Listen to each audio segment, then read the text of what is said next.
hi. I didn't see you there. I'm Austin. Welcome to Game Grooves. Today we'll be taking a look at Namco Museum, Arcade Greatest Hits.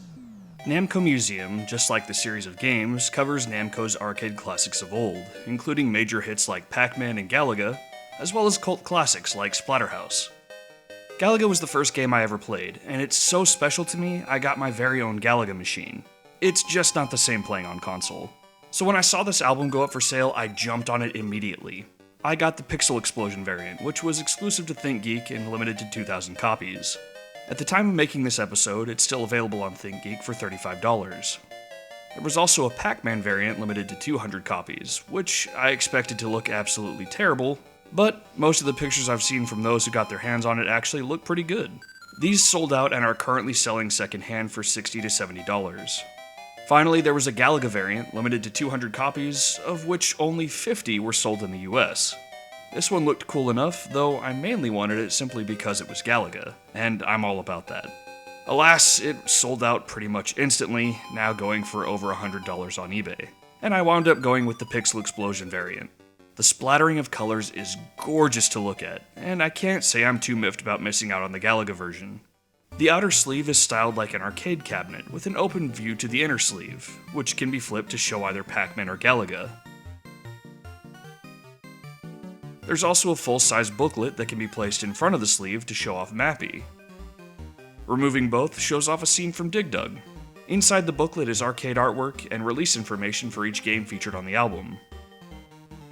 Finally, on the back, we have a track list showing off 1-player and 2-player icons to mark each side of the LP, and here's where the problem begins. This LP is really cool, and everything comes off with a great presentation, but this album sucks. Side 1 is entirely recorded gameplay from a few games, so you'll basically be listening to someone playing each game. Firing shots, eating dots, and revving engines, all unedited. Side 2 actually has game music on it, but it starts off with 5 whole minutes of Gap Plus, which is the most grating and annoying track on the entire album.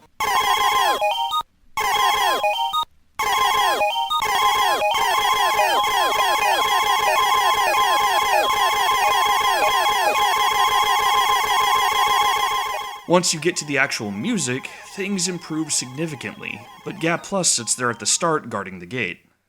My favorite track on here would be Tower of Druaga, because my first experience with Namco Museum was with Volume 3 on the original PlayStation.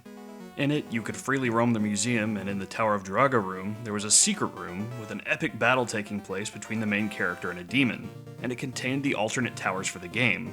Unfortunately, they cut off the best part of the song, the intro, so I'll have to go with Splatterhouse Stage 4 as my track of choice.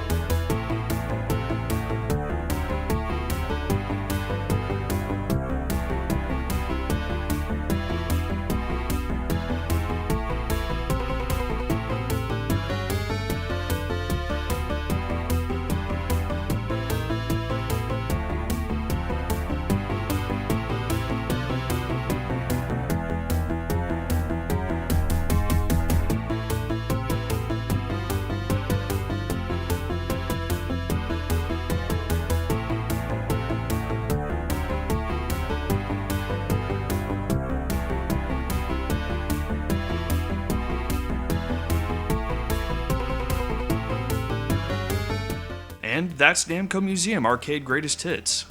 I can't imagine I'll ever listen to this album again, other than to show friends how awful it is.